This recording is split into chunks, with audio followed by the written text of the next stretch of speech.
नमस्कार, मी भाग्यश्री पाठक. मार्केट आणि मी हा सोप्या मराठीतून शेअर मार्केट समजावून सांगण्याचा माझा एक उपक्रम आहे. प्रथम सगळ्यांना दिवाळीच्या खूप खूप शुभेच्छा. आज सगळ्यांचा मूड दिवाळीचा असणार आहे, त्यामुळे व्हिडिओ काही दिलं काय नाही दिलं काय, पण आपण कुठल्याही मोठ्या सणाला जे सुरू असतं ते बंद करत नाही, उलट नवीन चालू करतो. त्यामुळे आजचा व्हिडिओ द्यायलाच हवा.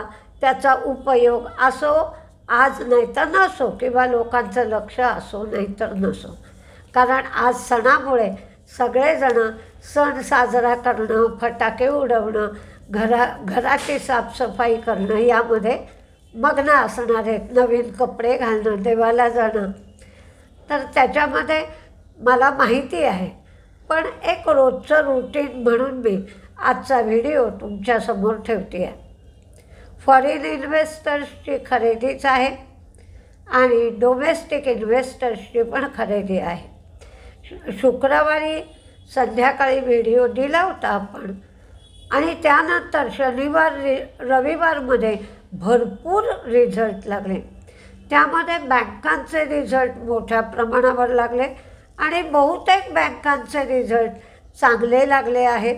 NPAचं प्रमाण सगळ्या बँकांचं कमी झालेलं आहे, त्यामुळे बँकांचे रिझल्ट चांगले आहेत. येस बँकेचं प्रॉफिट वाढलं आहे, रेव्हेन्यू वाढलं आहे, ऑपरेशनल प्रॉफिट वाढलं आहे, पण net NPA gross NPA flat आहे. फेडरल बँकेचं मात्र प्रॉफिट कमी झालं आहे, नेट इंटरेस्ट इन्कम वाढले, NPA कमी झाले. अदर इन्कम वाढलं आहे मात्र फेडरल बँकेच्या रिझल्टमध्ये दाखवलं आहे. HDFC बँकेचा रिझल्ट चांगला आला आहे, प्रॉफिट, नेट इंटरेस्ट इन्कम वाढलं आहे, NPA कमी झाले. पंजाब नॅशनल बँकेचा रिझल्ट चांगला आला आहे, NPA कमी झाले. जम्मू काश्मीर बँकेचा मात्र प्रॉफिट कमी झाला आहे. कॅन्फिना होम्सचं प्रॉफिट वाढलं आहे, रेव्हेन्यू वाढला आहे. शुक्रवारी अमेरिकेतले जे फ्युचर्स होते ते आपल्याला 500 पॉईंट डाऊन दाखवतच होते. अमेरिकन बँकांचे रिझल्ट चांगले आले आणि ज्या रिजनल बँकांच्या बाबतीत धोका सांगत होते तोही धोका कमी आहे. चीनवर जे टॅरिफ लावले होते 100% टॅरिफ, ते टिकाऊ राहणार नाहीत असं अमेरिकन लोकांचं म्हणणं आहे. तशी बोलाचाली पण झाली आहे. ऑटो टॅरिफला दिलेल्या सवलती 2 वर्षावरून 5 वर्षापर्यंत सुरू राहतील असं सांगितलं आहे. जे हमास इस्रायल याच्यात सीज फायर केलं होतं ते काही यशस्वी झालेलं नाही आहे आणि पुन्हा ताणतणाव सुरूच आहेत. चीनचा GDP 4.8 आला आहे, रिटेल विक्री 3% आली आहे. तानला प्लॅटफॉर्मचा रिझल्ट चांगला आला आहे, प्रत्येक गोष्ट वाढली आहे. CESC 6 रुपये डिव्हिडंड दिला आहे, रिझल्ट चांगला आहे. पुनावाला फिनकॉर्प तोट्यातून फायद्यात आली आहे, रिझल्ट चांगला आहे. इंडिया सिमेंट तोट्यातून फायद्यात आली आहे, रिझल्ट चांगला आहे. ओरिएंट इलेक्ट्रिकचा पण रिझल्ट चांगला आहे. क्रिसिलने 16 रुपये डिव्हिडंड दिला आहे, प्रॉफिट वाढलं आहे, रेव्हेन्यू वाढला आहे. बँक ऑफ इंडियाचा नेट इंटरेस्ट इन्कम कमी झाला आहे पण प्रॉफिट वाढलं आहे, NPA कमी झाले. शोभाचं मार्जिन कमी झालं आहे पण प्रॉफिट रेव्हेन्यू वाढलं आहे. L&T टेक रिझल्ट चांगला आहे, 18 रुपये डिव्हिडंड दिला आहे, प्रत्येक गोष्ट वाढली आहे. डिक्सनचाही रिझल्ट चांगला आहे. जन स्मॉल फायनान्स बँक NII वाढलेत पण प्रॉफिट कमी झाले.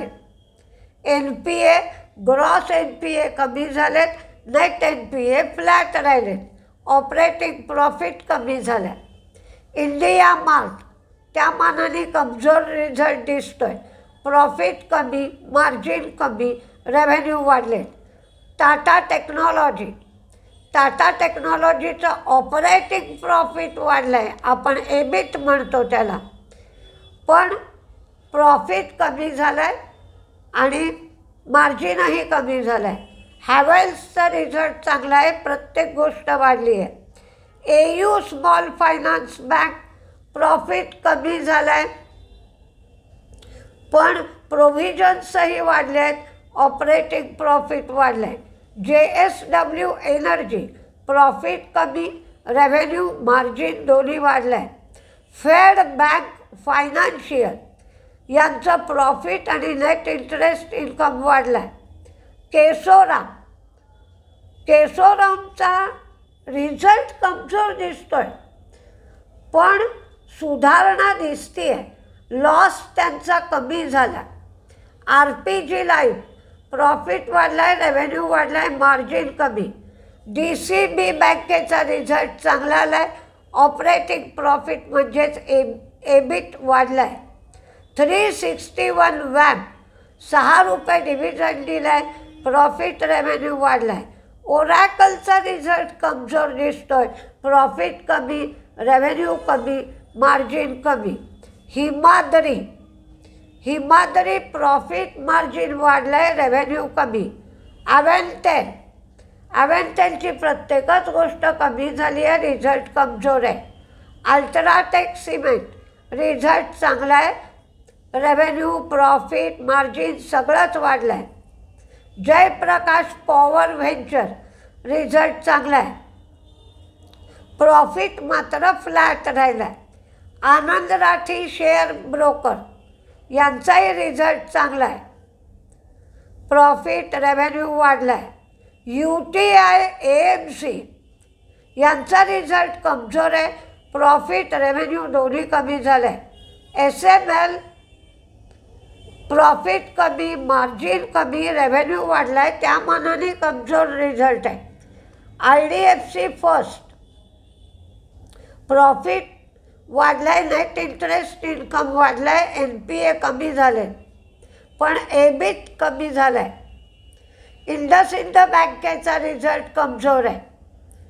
IDBI बँकेचे प्रॉफिट वाढलेत, पण नेट इंटरेस्ट इन्कम कमी झालं आहे, NPA कमी झाले. ICICI बँकेचा रिझल्ट चांगला आहे.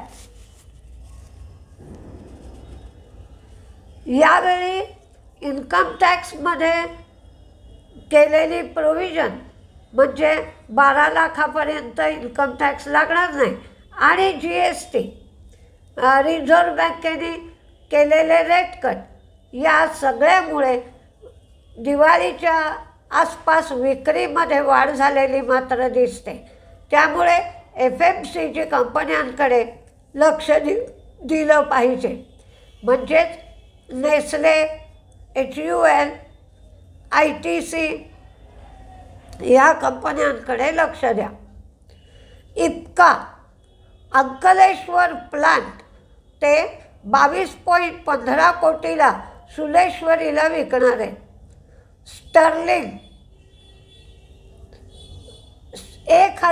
स्टर्लिंग विल्सन 1772 कोटीच्या नव्या ऑर्डर मिळाल्या आहेत.